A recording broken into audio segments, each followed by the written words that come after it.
Our next speaker is Will Freedberg, who recently graduated from Yale, where he studied environmental studies.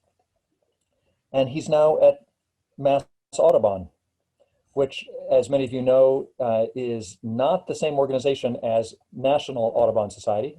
It's done state by state. Will plays a number of different roles with Mass Audubon, including fieldwork, volunteer organizing, writing blogs, and he knows a lot about the effects of light pollution on migratory birds, which maybe some of you like me are bird watchers, and you know that the fall warblers are coming back through the state now.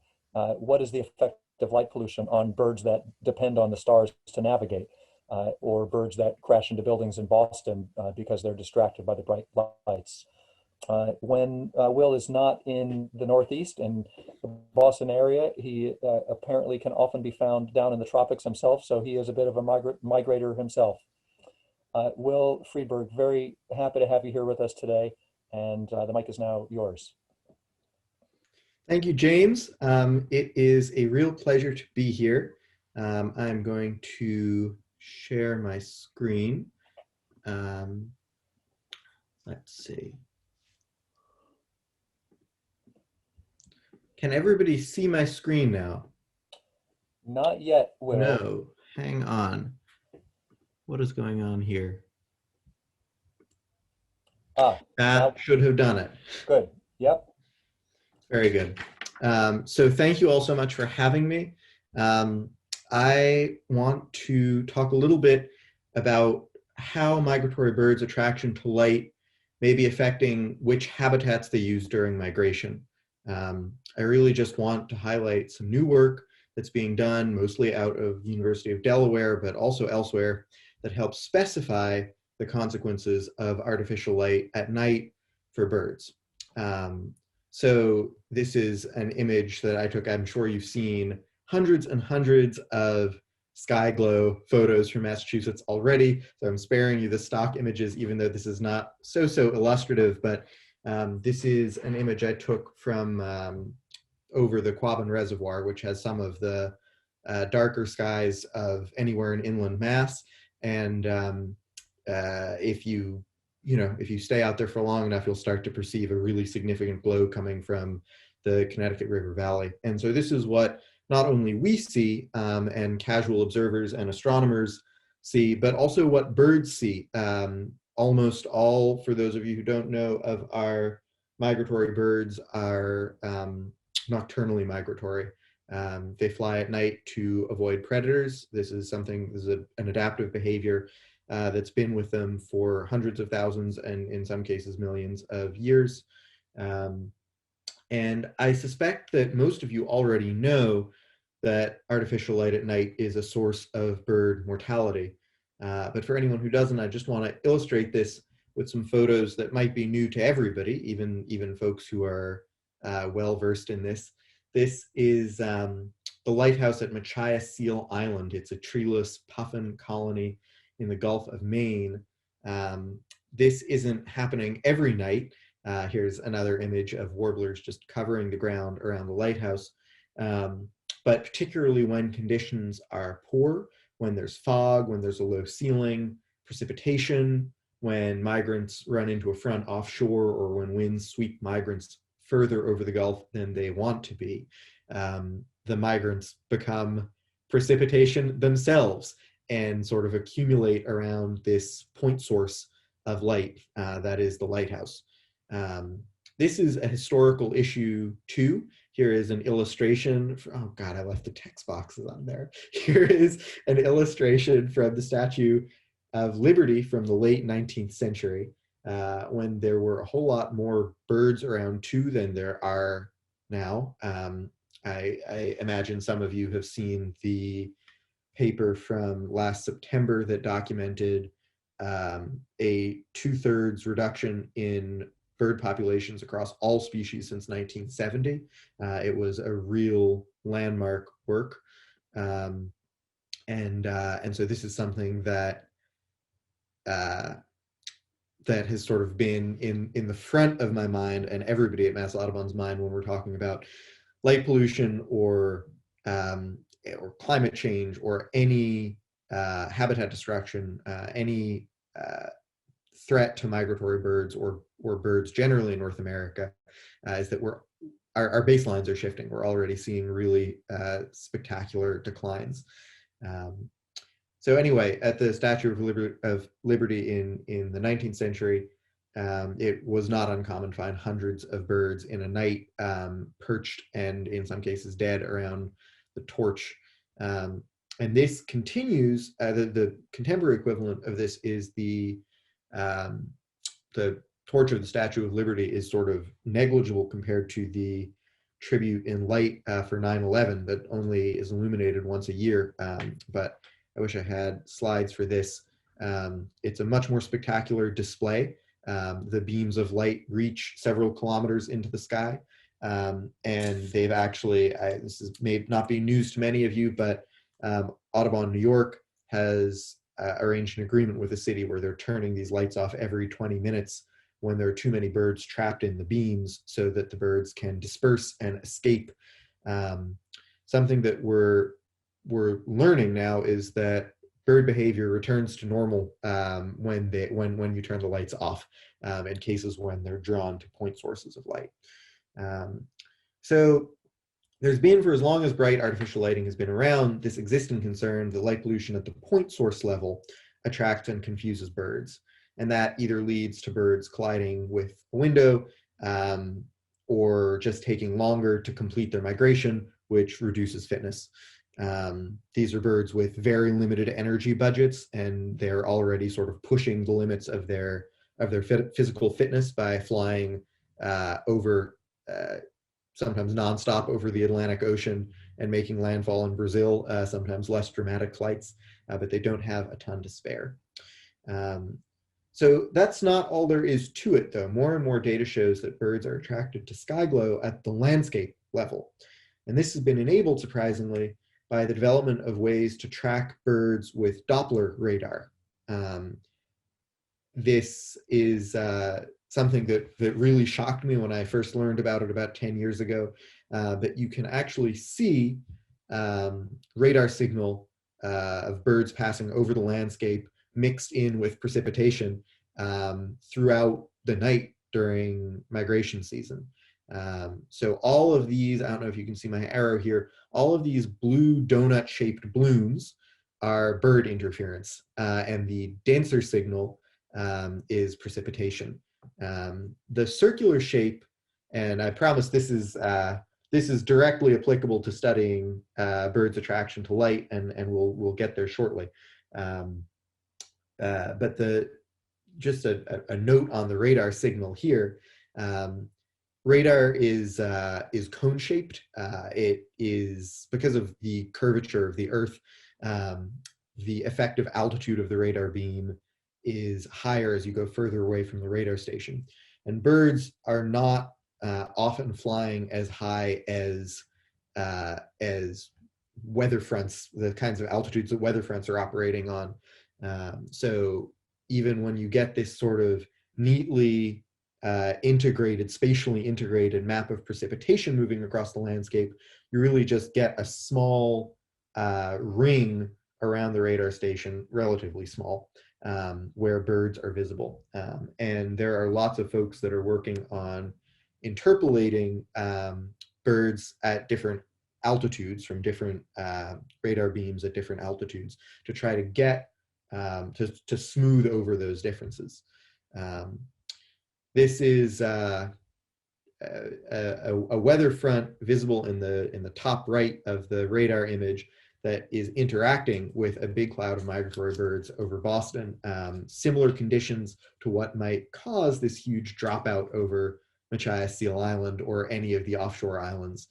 You can actually see this higher density on the left, red and yellow and green image pushing a slightly dense row of birds that are shown in blue that are trying to fly up and to the north. And And the image on the right, that is, they're trying to avoid the weather front. The image on the right is their velocity as measured by the radar. So you can also get a vector for the interference that's caused by birds. You can tell what direction they're moving in relative to the radar station, if they have a negative or positive velocity. And that you can use that along with the wind speed and with the average flight speed of birds to estimate how quickly they're flying and in what direction.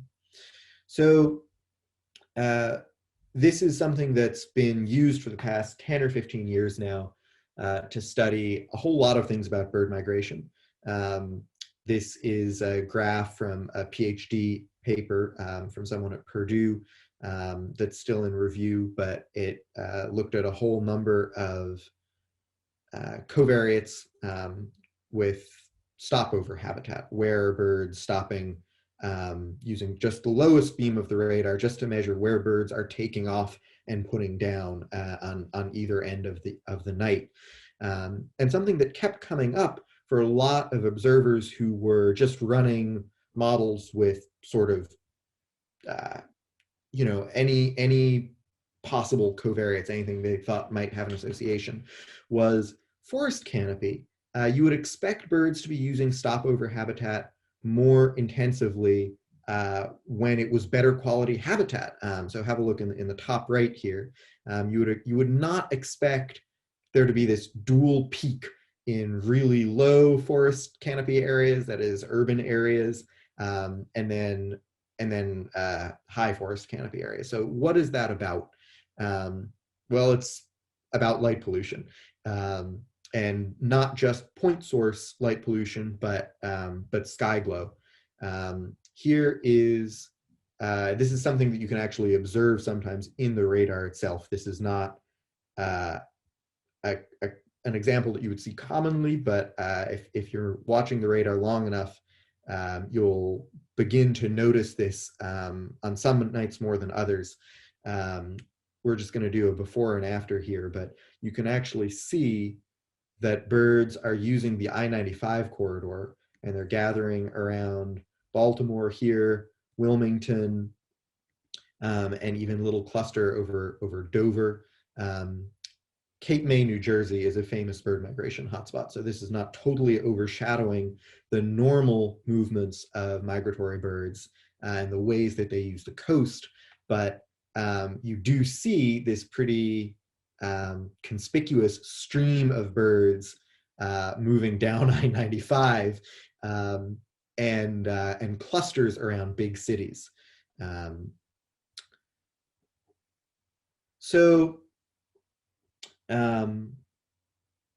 Anyway, so that's how you can sort of begin to not just visualize, but quantify the density and vector of birds moving through the air. And that's how a lot of the studies now that are working on migratory birds' attraction to light are operating.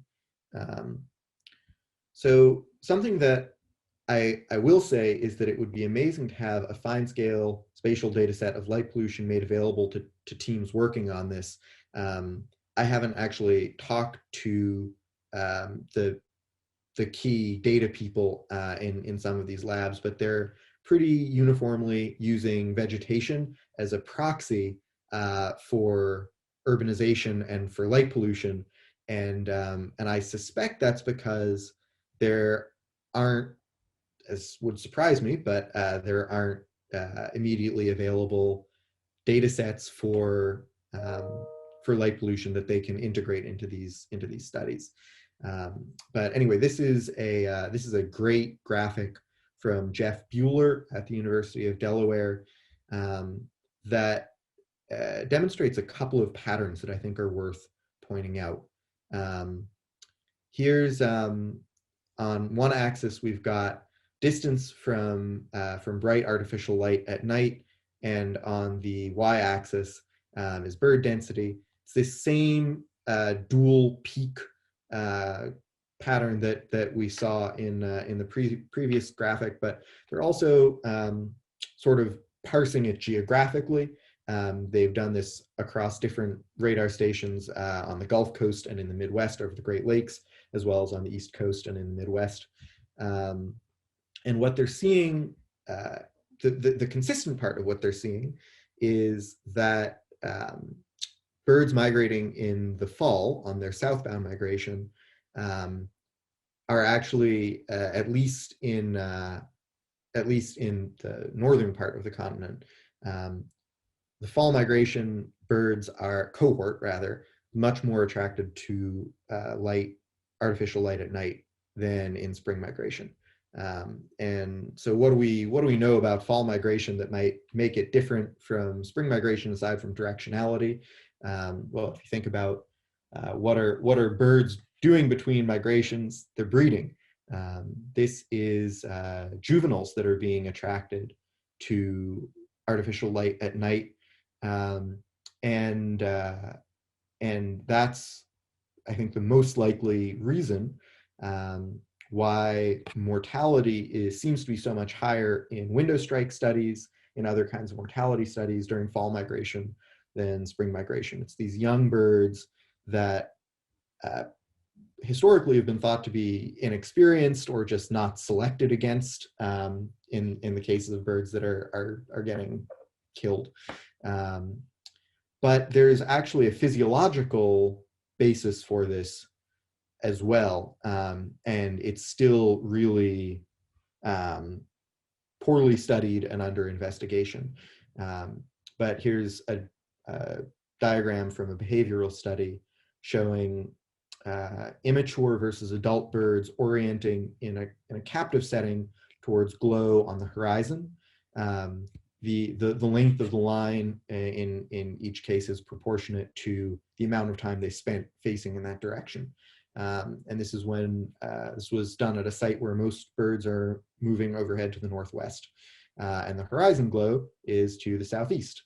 And you can see the immature birds were orienting towards the horizon glow. The adult birds were orienting more towards the direction that they wanted to be flying in, were they not captive birds.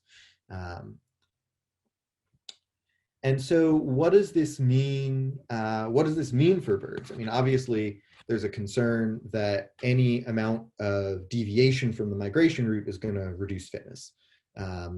But there are threats specific to urban areas, which these birds are being drawn into, and that are showing up more in radar studies and also anecdotal data, citizen science data.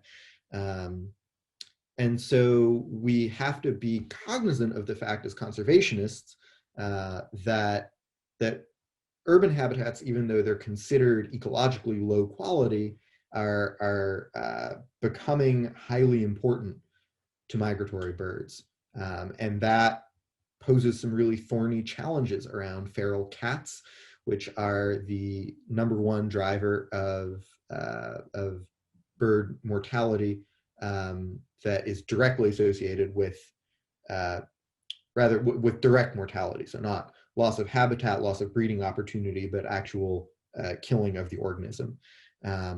That's much more of an urban associated problem than not. We're also concerned about window collisions.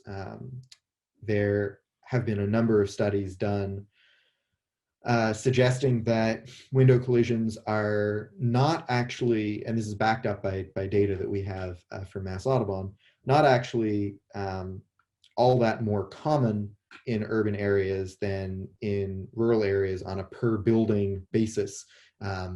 Building height becomes much less important once you get above 4 or 5 story buildings. So an office park in Lincoln gets about as many collisions as an office park in downtown Boston. But anyway, this is an image that we've got from our last season monitoring bird window collisions. These are 83 of the 170 odd birds that we collected. I would really encourage anybody who's interested in volunteering to monitor glass buildings that are lit at night to sign up for this program. It's called ACT, the Avian Collision Team. But this is really just the tip of the iceberg here. FLAP Canada, the Fatal Light Awareness Program, which is sort of the gold standard for window collision monitoring, regularly gets orders of magnitude more birds just because they have a larger volunteer effort. So to sum this up, there's growing consensus in the scientific community, in the ornithological community, specifically among people who are doing spatial studies of bird migration, that artificial light at night is skewing birds' habitat preference towards more hazardous areas. And so that compounds the existing concerns about reducing their fitness during migration by just getting them to expend extra energy, and actually that they're being lured into these ecological traps that are cities, with less forage for them, less insect diversity, and also more direct threats. So with that, I'm happy to expand this and answer questions in the comments. Sorry, I'm so used to using Teams for work that I am still trying to figure out how to get my chat window to come back. But anyway, I'll yield my time and turn the mic back over to James. Great, thank you so much, Will, and a round of applause, please, for a really eye-opening and information-rich talk, Will. I follow this pretty closely, and I learned a lot, things that I didn't know already. So I'm sure others have learned as well. Thank you. How about if there's one burning question, let's ask it in person, and then again go to the chat for further questions. Does anybody have a question you want to ask in person right now? There's one from Kelly. Hey, Will, thank you for very much. I want to talk to you offline about Mass Audubon in general and connecting with them more robustly. But can you say anything at all about the Lights Out Boston effort that was begun under Mayor Menino's administration? Does that continue, and is it robust? It continues, but not in a particularly robust way. And it is the subject of some concern in my department. I would love to talk to you more about it offline. There were some changes after Menino departed office that meant there was no continuity into the Walsh administration. So there are plenty of buildings that have continued to keep their lights off and just sort of make good on the pledges they took in 2008. And there are many that have, management's turned over and they're no longer doing that. So Mass Audubon's advocacy director retired last year. We're looking now at a new hire for November, we think. And once we can start sort of formulating our strategic plan for next year in the advocacy department, we can start talking internally about how and if it makes sense to restart the 2008 Lights Out program in that form. But there's a lot up in the air. We had a letter drafted that was ready to be sent to Mayor Walsh in March, and we were very excited to move on that again. And then we decided to pull back because of COVID, and just no hope of of getting them to bite in that political moment. But I would really love to talk about Lights Out more with people individually, regardless of where it stands with Mass Audubon organizationally. It is something that means a ton to me personally. So my personal email is williamfreedberg@gmail.com. No spaces, no underscores, no anything. And I would really love it if you would reach out to me there to chat more. Will, if you wouldn't mind putting your email in the chat, that would be, yes, if you're really okay with that. Oh yeah. Let's thank Will once again for a beautiful talk, and for sharing his expertise with us. And Will, if you would please just look at the questions coming up in the chat also, and address them so that everybody can see, that would be most appreciated.